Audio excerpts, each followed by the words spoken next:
Puji Tuhan, kekasih Tuhan, mari kita berdoa untuk renungan pagi hari ini. Betapa indahnya kesempatan ini kita bisa merenungkan firman Tuhan yang kekal itu. Mari kita berdoa.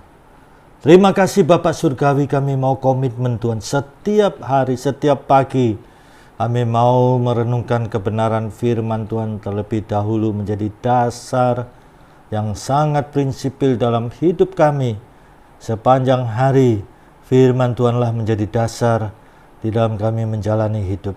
Kami sambut firman Tuhan dalam nama Tuhan Yesus Kristus. Amin. Puji Tuhan, kekasih Tuhan, kita merenungkan satu kebenaran firman Tuhan yang sangat penting, karena ini merupakan juga nubuatan mengenai Yesus Kristus di dalam penebusannya, menebus kita semuanya. Mari kita membaca di dalam Yesaya pasal 53 ayat 4 sampai dengan 5. Yesaya 53 ayat 4 sampai dengan 5. Tetapi sesungguhnya, nah ada penekanan di sini. Tetapi sesungguhnya penyakit kitalah yang ditanggungnya, dan kesengsaraan kita yang dipikulnya. Padahal kita mengira dia kena tulah, dipukul dan ditindas Allah. Tetapi dia tertikam oleh karena pemberontakan kita. Dia diremukkan oleh karena kejahatan kita. Ganjaran yang mendatangkan keselamatan bagi kita ditimpakan kepadanya. Dan oleh bilur-bilurnya kita menjadi sembuh. Kita sekalian sesat seperti domba, masing-masing kita mengambil jalannya sendiri. Tetapi Tuhan telah menimpakan kepadanya kejahatan kita sekalian. Amin. Kekasih Tuhan, Yesaya 53 ini nubuatan mengenai kedatangan Mesias. Dan ini sudah umum di mana-mana dikhotbahkan. Yesaya 53 ini Mesias itu akan menderita. Bahkan di dalam ceramah-ceramah, bahkan kemudian diulas sedemikian rupa sampai mengesegesis Yesaya 53 ini. Ya, karena ini semua setuju. Pakar-pakar teologi, pakar-pakar komentari Bible juga setuju bahwa ini nubuat mengenai Yesus Kristus. Nah, di sini saya akan memberitahu kepada saudara. Pada umumnya yang mereka sampaikan itu adalah Yesus menebus kita. Bukan menebus dosa loh, kekasih Tuhan, jangan salah. Ya, berbicara, berkata, saya memperhatikan ada beberapa orang masih berkata, ya, menebus dosa. Ngapain Yesus mati untuk menebus dosa kita ini? Bukan dosa kita, melainkan kita masing-masing pribadi. Menebus kita. Kita semua ada di dalam dosa. Perbuatan baik tidak bisa menyelamatkan. Sekalipun begitu rupa, ya, perbuatan baiknya tetap dosa adalah dosa. Saya ibaratkan seperti emas. Ya, kalau cincin emas, kalung emas di pegadaian, ya. Ini menyelesaikan masalah tanpa masalah. Ya, ya, kita gadaikan. Sekalipun emas itu di pegadaian membuat dirinya indah kemilau, mungkin ya staf kantor pegadaian itu menjaga jangan sampai ya sedemikian rupa dijaga jangan sampai kotor dan lain sebagainya, yang barang-barang berharga, keamanannya, perawatannya sampai indah kemilau. Tetap barang gadaian, biarpun bercahaya bersinar-sinar, tetap barang gadaian. Harus ada seseorang yang datang menebus. Nah ini, ya, sekalipun kita membuat diri kita ini cemerlang dengan berbuat baik, sumbang sana, sumbang sini, tetap kita adalah orang berdosa. Saya ibaratkan seperti seorang yang ada di lumpur dosa. Di lumpur, kalau lumpur itu bergerak ya, dia akan tambah, iya, tenggelam. Berusaha sedemikian rupa, tambah tenggelam, bahaya. Bisa mati dia kelelep di lumpur itu. Ya, jadi usaha manusia tidak bisa menyelamatkan dirinya. Harus seorang mengulurkan tangannya. Nah ini. mengulurkan tangannya kepada orang di dalam lumpur itu dan menarik dia keluar dari lumpur. Nah ini, jadi perbuatan baik tidak bisa menyelamatkan, tidak bisa. Tapi perlu juga perbuatan baik di dalam iman Kristen itu bukan untuk menerima keselamatan, tetapi sebagai apa? Sebagai buah iman. Iman yang benar pasti berbuah. Sebagai apa? Bukti iman. Iman yang hidup itu ada bukti, bukan ngomong tok ya. Kemudian sebagai apa? Ucapan syukur, karena mujizat yang paling besar adalah keselamatan jiwa ini. Apa yang kita lakukan dalam pekerjaan Tuhan tidak cukup membalas kasih Tuhan, keselamatan jiwa. Yang keempat apa? Ibadah. Yakobus pasal 1, menjaga diri jangan dicemarkan duniawi ini, mengunjungi janda-janda dalam kesusahannya, ya, juga panti asuhan, itu ibadah. Nah ini, bahkan Roma 12 ayat 1, ya, mempersembahkan tubuh ini sebagai persembahan yang kudus, yang hidup dan yang berkenan kepada Tuhan. Itu ibadah yang murni. Dalam bahasa aslinya jelas, bukan pada hari Minggu, tapi terus-menerus di dalam kita menjalani hidup ini. Hidup ini adalah suatu ibadah. Ini. Nah, kekasih Tuhan, kita ini manusia yang berdosa, tidak bisa menyelamatkan diri. Yesus datang, Mesias yang dijanjikan ini. Dia menjadi anak domba Allah yang tak bernoda, tak bercacat celah. Kalau ibadah perjanjian lama harus ada penumpahan darah untuk pengampunan dosa, sehingga dikorbankan hewan-hewan, lembu, kambing, domba. Nah, itu simbol nubuatan anak domba Allah Yesus Kristus. Dia menjadi domba Allah yang tidak bernoda, tak bercacat celah. Dipersembahkan karya yang agung Yesus Kristus ini untuk menyelamatkan umat manusia.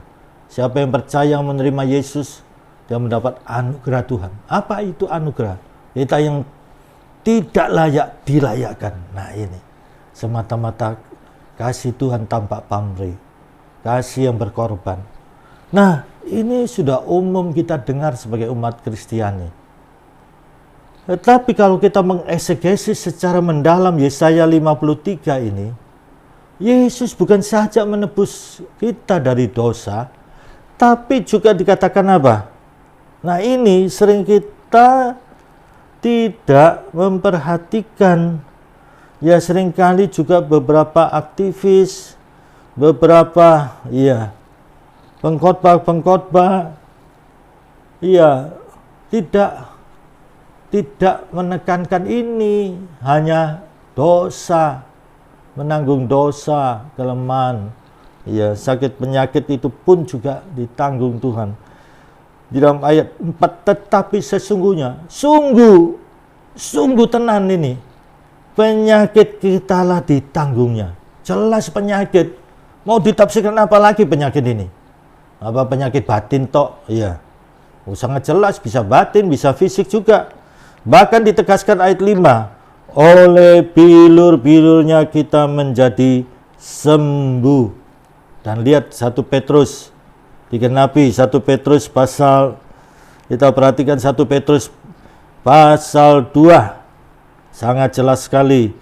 Kita membaca di sini, ya, sebab lihat ayat 21 sampai dengan ayat berikutnya, ayat 24. Sebab untuk itulah kamu dipanggil, karena Kristus pun telah menderita untuk kamu dan telah meninggalkan teladan bagimu, supaya kamu mengikuti jejaknya.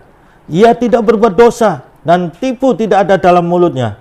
Ketika ia dicaci maki, ia tidak membalas dengan mencaci maki.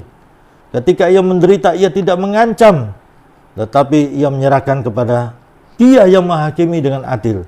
Ia sendiri telah memikul dosa kita di dalam tubuhnya di kayu salib, supaya kita yang telah mati terhadap dosa hidup untuk kebenaran.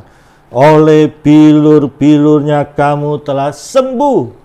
Lihat, dalam perjanjian baru ditegaskan oleh Rasul Petrus, oleh bilur-bilur Yesus kita sembuh. Jadi di dalam mengesegesis Yesaya pasal 53 harus fair. Yesus itu bukan saja menanggung dosa kita, melainkan juga sakit penyakit kita. Ayat yang terakhir kita perhatikan di dalam Injil Matius pasal 9. Matius pasal 9. Kita lihat Injil Matius pasal 9. Lihat kebenaran firman Tuhan di sini. Ya. Sangat jelas sekali dikatakan bahwa genaplah sebagaimana kebenaran firman Tuhan, nubuatan Nabi Yesaya, bahwa dia juga menanggung dosa kita, juga menanggung sakit penyakit kita, sebagaimana yang dinubuatkan oleh Nabi Yesaya. Kalau kita memperhatikan dalam Injil Matius pasal 8 ayat 17, lihat, hal itu terjadi supaya genaplah firman yang disampaikan oleh Nabi Yesaya.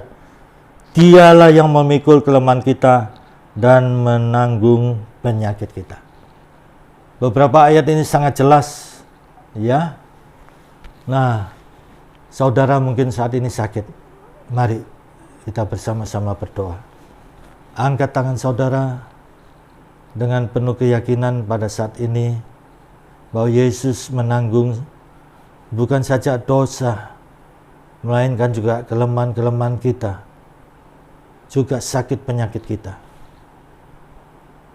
Angkat tangan saudara, tengadakanlah di hadapan Tuhan dan memohon belas kasihan Tuhan. Yesus adalah tabib di atas segala tabib. Tidak ada yang mustahil, karena kebenaran telah menyatakan. Tuhan Yesus sendiri menyatakan, dialah yang menanggung segala dosa kita, sakit penyakit dan kelemahan kita. Bapa Surgawi, pada saat ini, setiap pribadi yang mendengarkan kebenaran firman Tuhan, sebagaimana di dalam Mazmur disampaikan firman Tuhan, disembuhkan mereka. Saat ini Tuhan, yang sakit, apapun penyakit mereka, kami amat yakin Tuhan, Yesaya 53, sangat jelas, Mesias Yesus Kristus datang menanggung dosa kami, bahkan juga sakit penyakit kami. Pada saat ini kami berseru Tuhan, tidak ada yang mustahil. Setiap pribadi yang beriman sungguh-sungguh, kami berseru dalam nama Tuhan Yesus Kristus, dalam nama Tuhan Yesus Kristus, dalam nama Tuhan Yesus Kristus. Tangan Tuhan yang berlubang di kayu salib, bilur-bilur Tuhan Yesus menyembuhkan sebagaimana kebenaran firman Tuhan. Kami amat yakin Tuhan, karena janji Tuhan adalah ya dan amin. Yang berfirman di sini adalah Tuhan Yesus Kristus yang tidak berubah, baik kemarin, hari ini, dan sampai selama-lamanya. Kami yakin setiap pribadi di jamaah Tuhan pada saat ini. Terpujilah Bapa, Putra, dan Roh Kudus. Berkati bangsa negara kami Indonesia Tuhan, dalam wabah COVID ini Tuhan, dapat ditemukan vaksin yang tepat, sehingga wabah ini bisa tuntas dan umat-Mu bisa dengan tenang beribadah. Indonesia diberkati Tuhan. Kasih karunia Bapa Surgawi, kasih Tuhan Yesus, dan persekutuan Roh Kudus menyertai saudara mulai sekarang ini sampai Maranatha Tuhan Yesus datang kembali. Dalam nama Tuhan Yesus Kristus. Haleluya. Amin. Puji Tuhan.